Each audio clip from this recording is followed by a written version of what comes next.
Hi, it's Serena. Welcome to week 11 of my Atkins journey.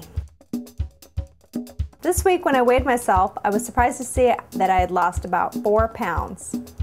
For a few weeks I had been plateauing and I had a hard time deciding if I was going to move into phase 2.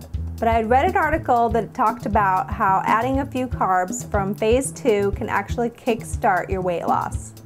So I tried that and I added a few nuts and berries and other things from phase 2, and lo and behold, I've had the biggest weight loss in weeks.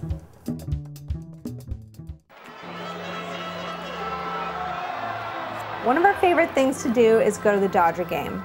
And last season I would have eaten pretzels and ice cream and burgers and hot dogs. So this year I knew I had to come prepared. Tonight we're going to our first Dodger game and I'm coming prepared with snacks.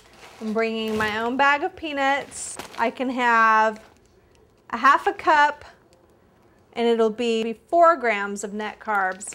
And I'm gonna also bring the Atkins caramel chocolate nut roll, one for me and one for Will. Last year I remember there was a concession called Healthy Plate and I'd never checked it out, so we looked at the items on the menu and there was a lot of great salads and sandwiches and even sushi, and I ended up getting curry chicken salad and shrimp cocktail, and it was great. I also had a bite of a Dodger dog without the bun, and that made for a full Dodger experience.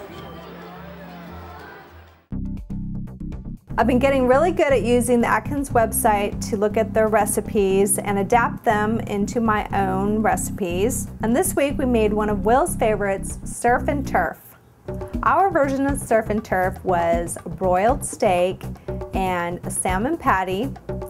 We made a creamy sauce for it by sauteing onions, garlic, and spinach, adding heavy cream, and then boiling that till it reduced and got thick. And then we poured that on top of the salmon, which was on top of the steak, with asparagus on the side. It was delicious. One more week to go. I can't believe it's almost over. See you next week for the grand finale.